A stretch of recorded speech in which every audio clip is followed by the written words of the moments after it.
Good afternoon and welcome to the Market Closing Show. This is our collab show between Business Today and India Today Television. It's the 3 p.m. show where we get you all the market closing action. First up, let's take a look at what's hot in the corporate and the financial world.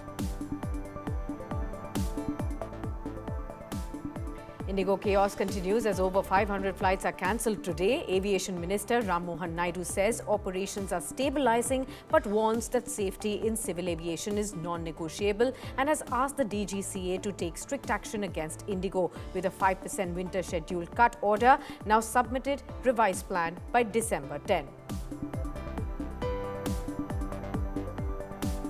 Prime Minister Narendra Modi, reacting to the ongoing Indigo flight crisis, has now urged that rules and regulations must strengthen governance, not create hardship for citizens. Kiran Rijiju says the Prime Minister has stressed that no Indian should face inconvenience due to government systems. Stock markets show caution right ahead of the US Federal Reserve's FOMC meeting outcomes. The Sensex has fallen over 400 points in trade, while the Nifty continues to slip up below that 25,900 mark. IT and auto stocks weaken, while the PSU banks and the realty see buying after yesterday's heavy sell-off. KRBL, LT Foods and other rice stocks have tumbled up to 10% after President Donald Trump has hinted at fresh tariffs on Indian rice imports, accusing India of dumping cheaper grain. The move also has heightened the US-India trade tensions, with more tariffs now looming on the Canadian fertilizer too. Wakefit's 1,289 crore rupees IPO enters day 2 with sluggish demand. Overall subscription at just 30% so far, and the grey market premium has cooled to 5 rupees, signalling weak sentiment around the stock. Retail shows strength with 1.3 times bids, but QIB interest remains largely muted.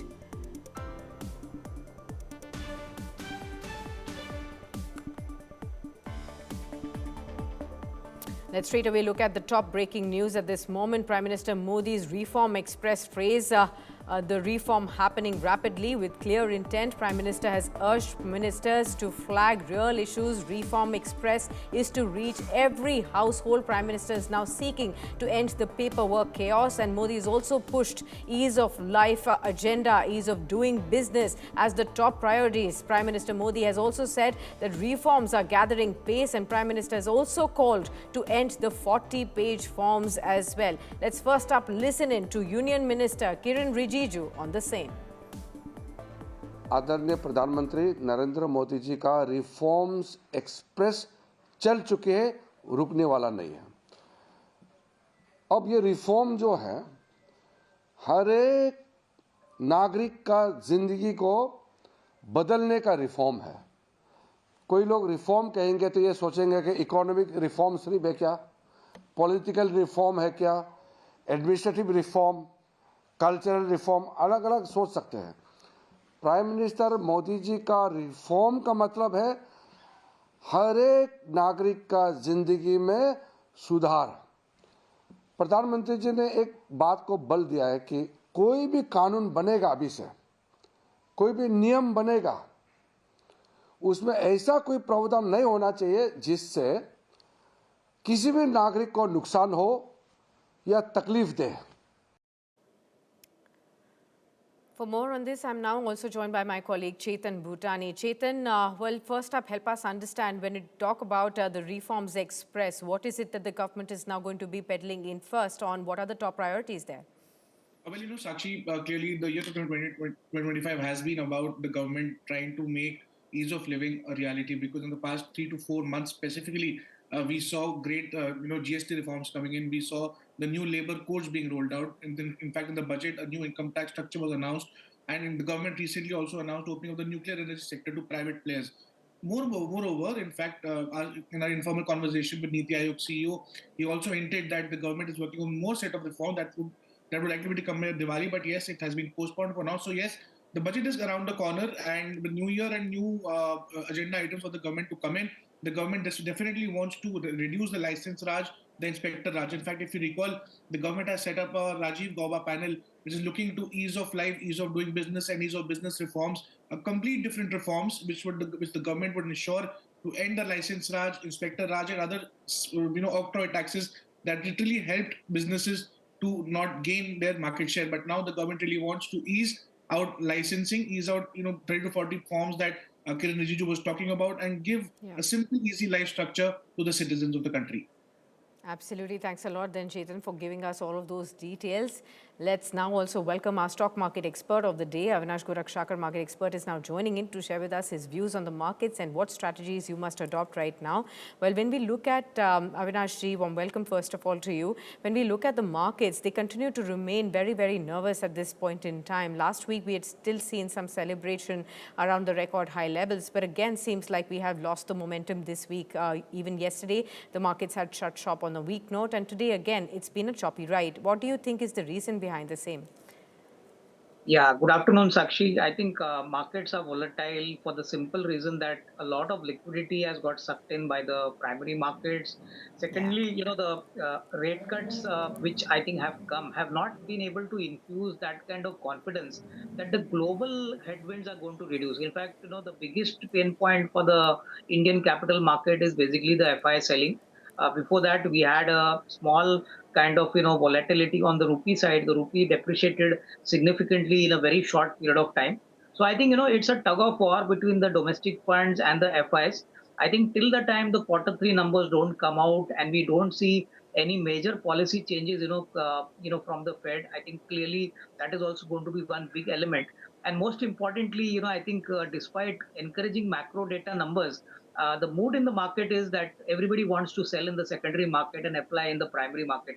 So I think primary market offers have multiplied significantly, and that has put significant pressure on the buying by the domestic investors. So I think till Yeah. that time, you're going to see a lot of volatility, and the markets will move in a narrow range. Okay, got that. Let's actually also look at the aviation story that we've been tracking very, very closely for all of you viewers, especially Indigo. All right, and before that, we'll actually take one breaking news that's coming in on your screens. Viewers, this is CBI booking Anil Ambani's son in the bank fraud case.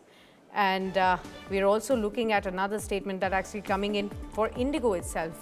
Peter Elbers' fresh statement is actually coming in as far as Indigo operations are concerned.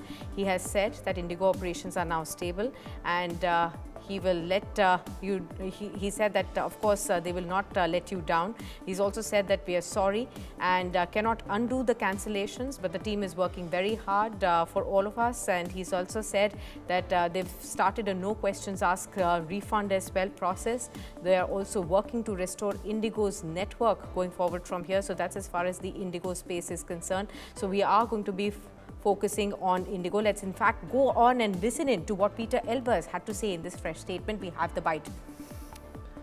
Okay, we'll quickly just get that word out for all of you. But remember, Peter Elbers in this latest statement has actually come in on Indigo operations being stable now. He also said that they are not going to let people down. They are sorry and they cannot undo the cancellations. But their team is working very hard for of course, starting a no questions asked refund process as well. They're working to restore Indigo network as soon as possible. This is what Peter Elbers' latest and fresh statements are coming in right now as well. In fact, Karishma is with us on the program. My colleague Karishma Sudani, who's been tracking the Indigo story for all of you for days now. Karishma, this is Peter Elbers saying for the first time that, their operations are stable. And he's also said they are starting a no questions asked refund policy. He's also said that although they are sorry and cannot undo the cancellations at this point in time, but their team is working very hard to stabilize the network. This statement is of importance, but we have to see whether the situation gets resolved very, very soon on ground too.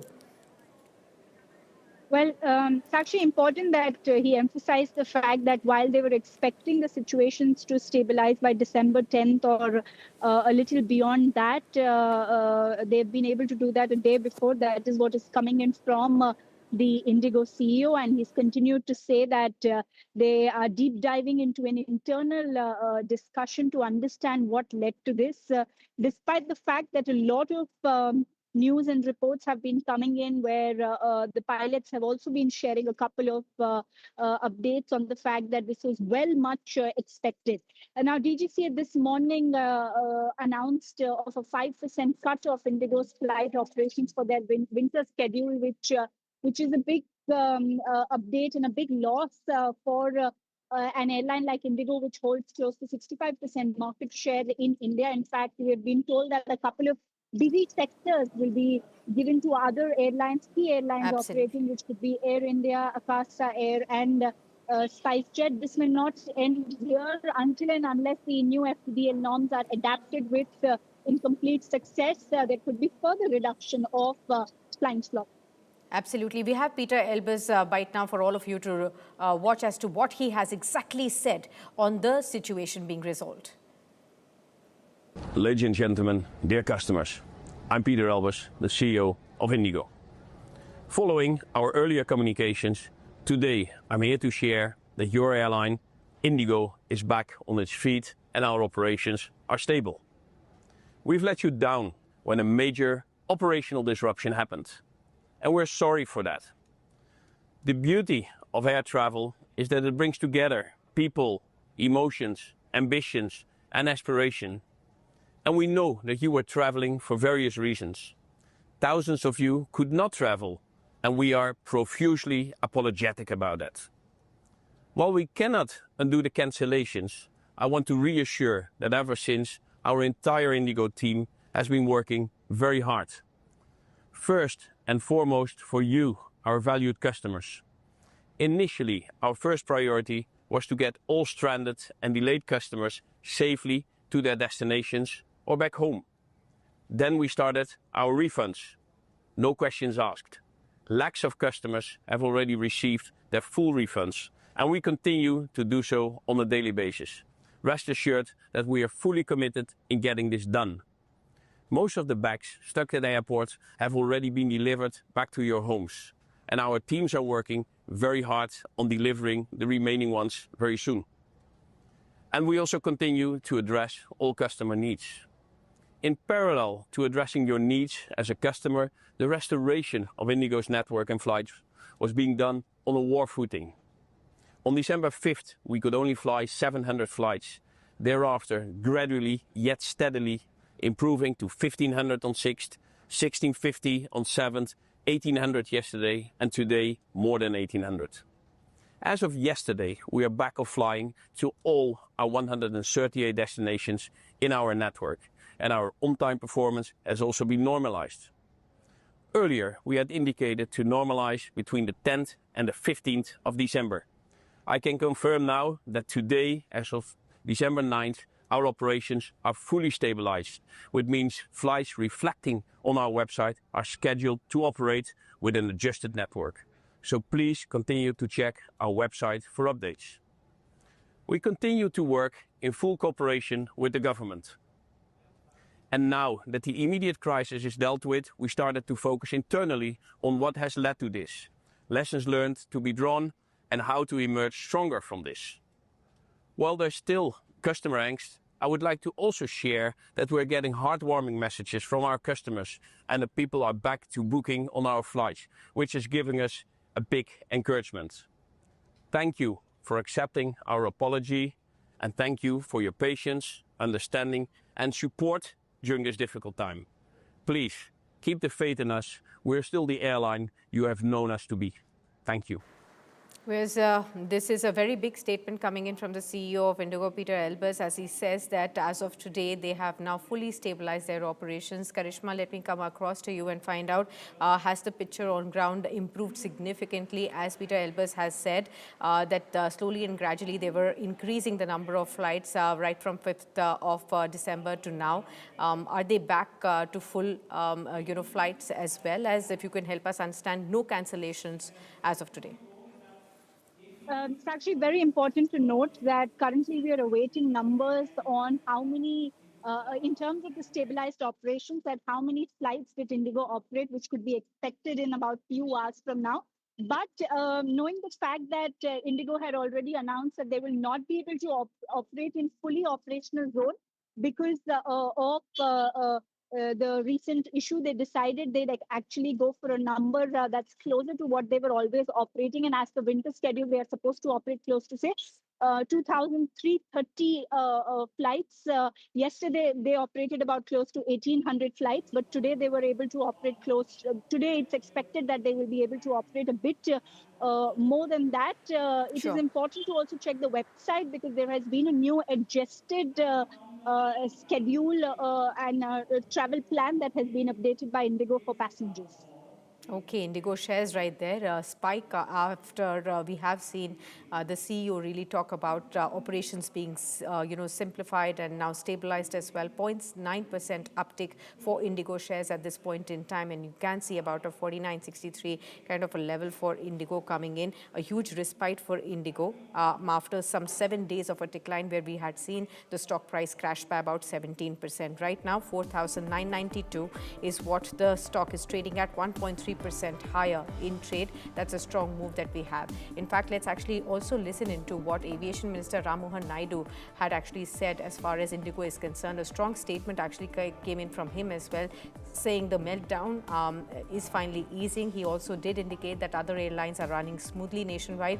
He has also said that the DGCA has slapped show-cause notices to Indigo's top brass, and the government is overseeing the refunds, baggage recovery and passenger support at this point in time. Let's, however, also see how Mr. Ram Mohan Naidu has also said that no airline, however big, will be allowed to put flyers through a chaos due to planning lapses or through non-compliance. Let's listen into what he had to say truly. Depending on the outcome, strict and appropriate action as empowered under the Aircraft Rules and Act will be taken. No airline, however large, will be permitted to cause such hardship to passengers through planning failures, non-compliance or non-adherence to statutory provisions. Let me go across to Avinash Kurakshakar, our market expert, to really understand as to how should you view Indigo as a stock at this point in time once there are positive statements coming in from the management as well as the government taking full cognizance of the current state situation as far as the aviation is concerned.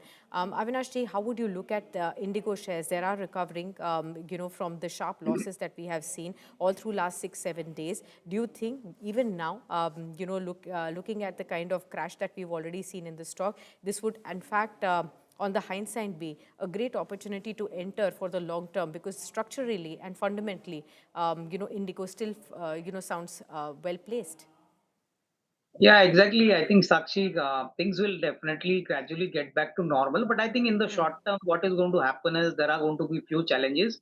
Like the government is thinking of cutting some routes for Indigo, and which will obviously be given to other competing airlines. So we don't know what is going to be the new schedule for winter. And this is the festival season. This is a busy season for most of the airlines. So I think we'll have to wait for some more clarity post the December quarter numbers and some fresh regulatory kind of developments which are going to be announced very soon. So I think net, yes, Indigo is a good opportunity for the longer term, but in the short term they'll have to face some margin pressure because of these developments. Absolutely. Let's also try and understand from you as to beyond Indigo, what are the other opportunities that you're tracking for the investors at this point in time?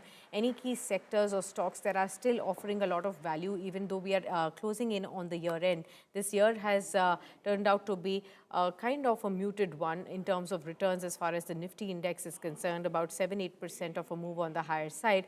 But overall, for those who are still planning on their next year's portfolios, what would you advise them?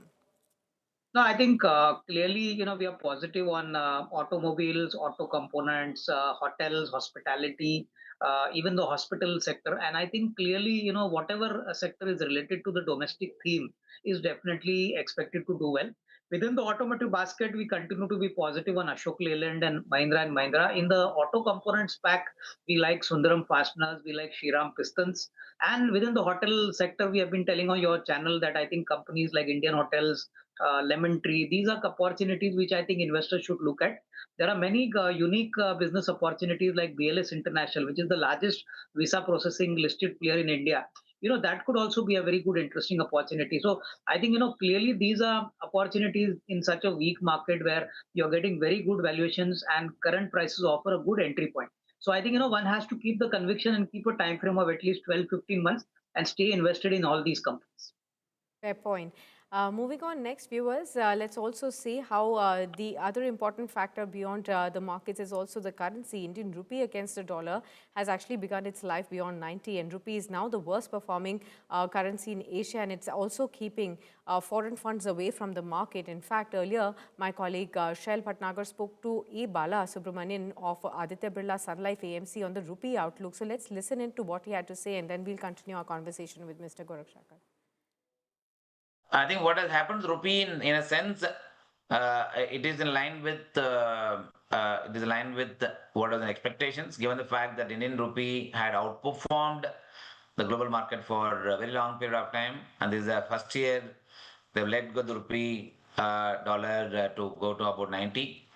It is in some sense, it is also beneficial from the exporters' point of view. It helps, especially at a time where there's an FI's outflow.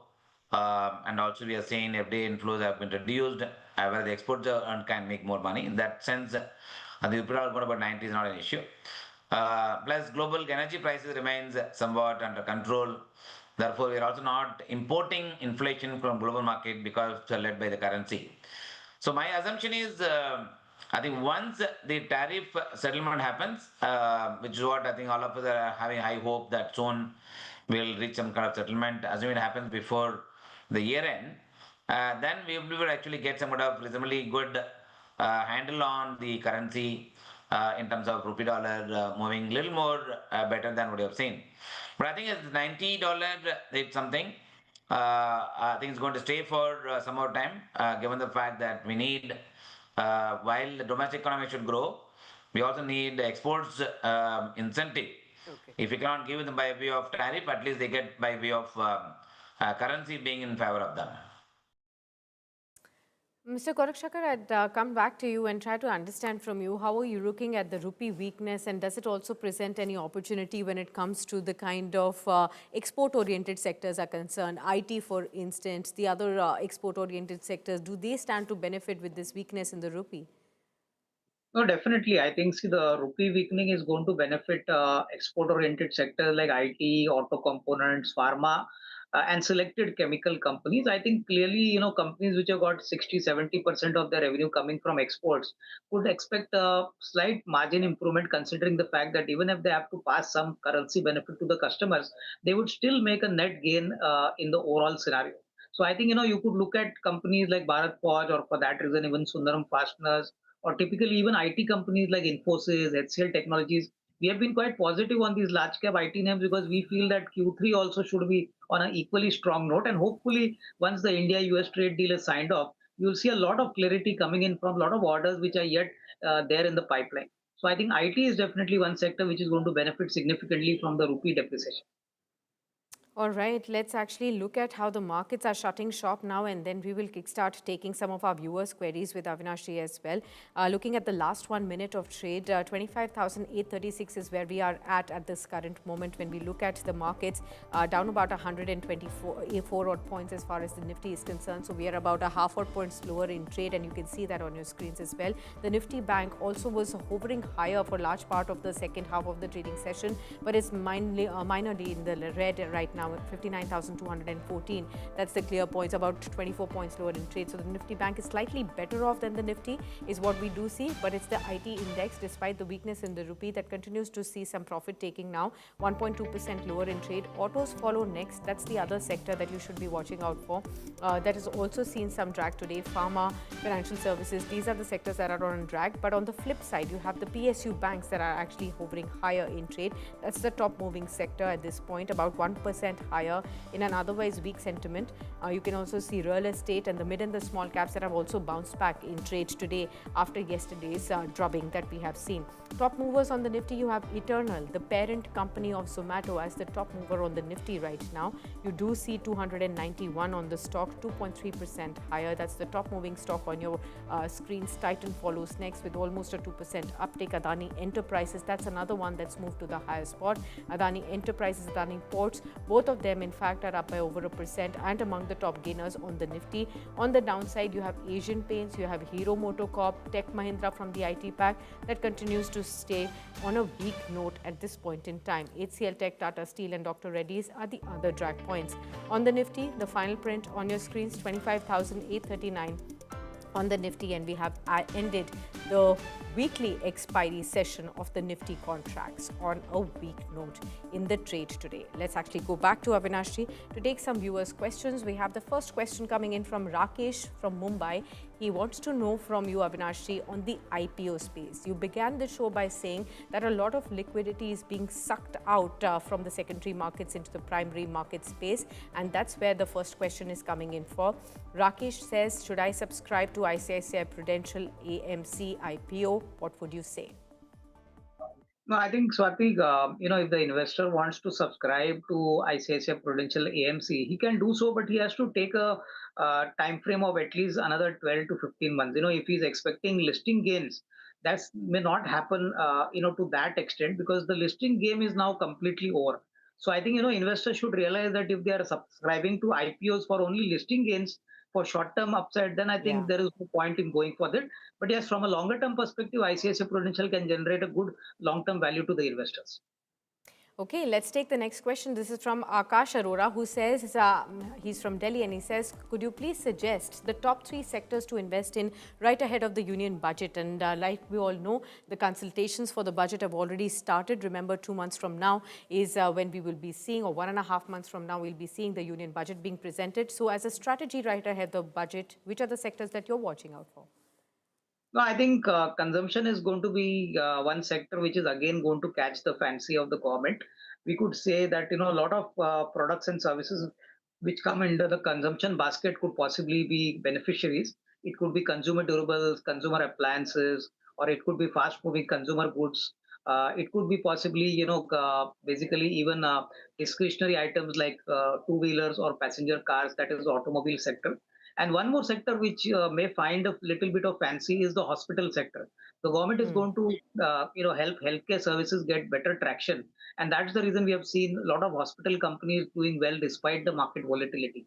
So I think, these 2 sectors would be definitely be looked upon.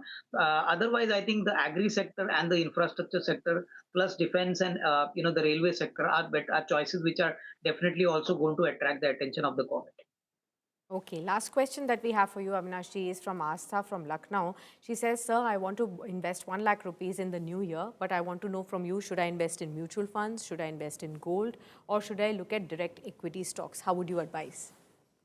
See, I think it all depends on the risk appetite of the investor. If the investor has a limited risk appetite, then it is better that he goes in for the mutual fund route. But if he has a reasonably good risk appetite, then I think direct equity can be a good option because, stock markets have not performed for the last 12 months. Market indices have also come down significantly. So you're getting good stocks at pretty good valuations. And so your entry point and your ROI will be significantly better over the next, say, 12 to 18 months. So my suggestion is, depending on your risk appetite, you have to take a call.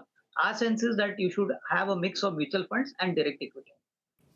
All right. Okay, Avinash, thank you so much for being with us on the show and, of course, for guiding all our viewers as far as market strategies are concerned. Viewers, it's a wrap on the Business Today show right here. And in case you too have any questions about your investments in mutual funds, you have your SIPs running, stocks or gold-related queries, then please do send them to us on the number that's flashing on your screens. With that, it's a wrap. Many thanks for joining in, but do stay tuned with the Market Opening Show tomorrow morning at 9 a.m. with Abha.